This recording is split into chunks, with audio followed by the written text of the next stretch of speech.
When it comes time to trimming, first thing I want to do is check the bottom. If I take my needle tool and I poke it into the center and feel where it comes out and it's poking me in the finger there, I can check the thickness. So right now, that's the thickness of my bottom from my fingertip to the end of the point. So I don't have a lot of room. I don't want the bottom to be that thick. So maybe I want to go about halfway from that. So my wall thickness is the same as the thickness of the bottom. That is the ideal thickness. So you want to have this thickness going throughout the entire piece. So I want to get rid of just that amount of clay. The little hole you make, you can just kind of smooth that out and it'll go away. When I'm trimming a foot on the bottom, I don't need a bat, although if you have one, it's fine. But I do need to get this back to center. So when I move this, you can see that it's not in the middle. But what I'm going to do is just use my finger. And notice how my hand is still, my arms are sort of resting. And I'm finding the spot on that bowl where the clay comes around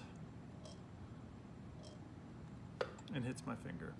I'm going to stop the wheel and I'm going to push the piece away just a little bit.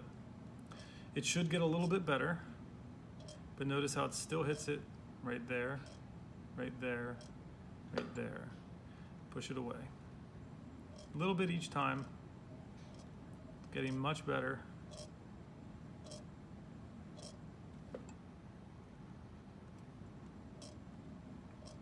And now it's consistent the whole way. There's not one spot where it's putting more pressure. I can also do a double check here and just kind of drop my fingernail on the top, and that circle should be right in the middle. At this point, I'm going to just take some scrap clay that I got from the recycling bin, and I'm going to hold the piece down and put in 3 or 4 supports. When I'm pushing those supports down, I want to make sure I'm not damaging the rim, so I'm pushing down onto the wheel, I'm not pushing in on the piece itself. I'm going to use any of the carving tools. Some have flat, some have curved, but I want to use the ones that are not flexible, so anything that has a ribbon of metal, not one that is just a piece of wire. So for this particular shape, I want to continue this curve, but I also want this foot to be raised a little bit. So I want there to be a difference between the shape of the foot and the shape of the curved bowl. And that's not a rule for all bowls, but for this particular one, that's kind of what I had in mind. So I'm going to go with the wheel spinning about the same speed you would bring up your walls. And I'm going to keep the tool nice and flat. So I'm not going to keep the tool upright like this. I want to keep it flat. I'm going to use my same hand position as I was doing when I was bringing up walls. My elbows are down. My elbows kind of are resting on my legs as much as possible. And I'm going to place the tool gently up against the side of the piece. I'm going to do this corner first because I want to create that separation.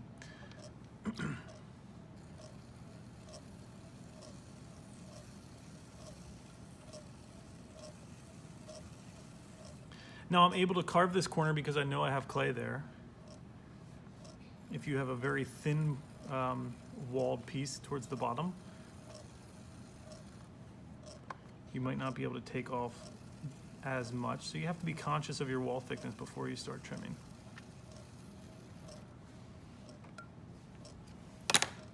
I can switch to a tool with maybe more of a corner, so I do want to create that separation. If your clay is too wet, all of your trimmings are going to stick to your piece. If it's too dry, it'll be almost like dust. So you want to be somewhere around firm leather hard.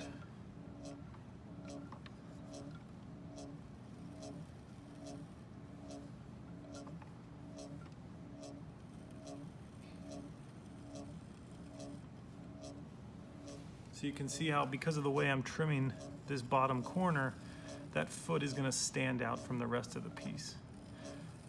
I could have easily continued that curve straight down to the corner, and that would have been fine too. But this was the shape I was going for. Just going to clean this corner up a little bit more.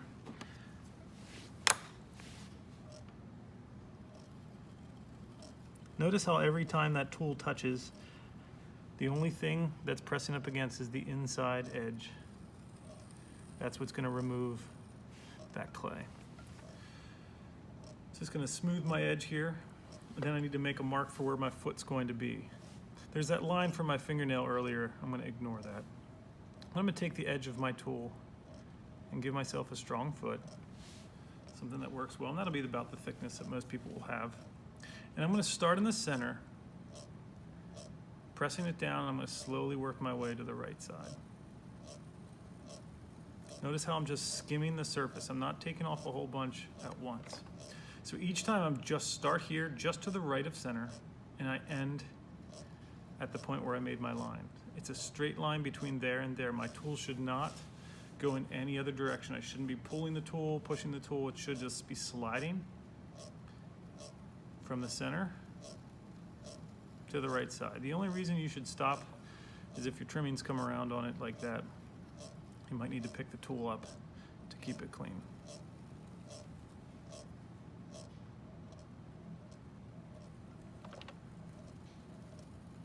I need to keep that thickness that I checked in mind. There's a consequence to going too far, and that is a giant hole in the bottom of your pot. So what I'm thinking about is the thickness between my bottom of my foot and the bottom of the pot now, and also that thickness that I measured with the needle tool.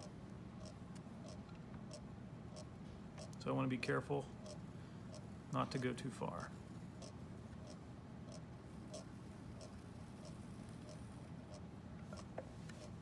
I'm going to switch tools just to have something a little bit wider.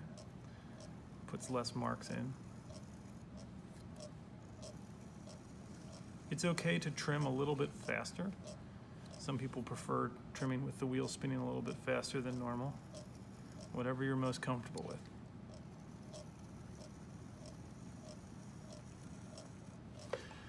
So I'm happy with that thickness. I'm happy with the smoothness of the interior. The only thing I'm going to do is just take my sponge, make this nice and smooth. I want to get rid of those marks. I could even just use my finger to compress to get rid of any of those drag marks that the rough clay left behind.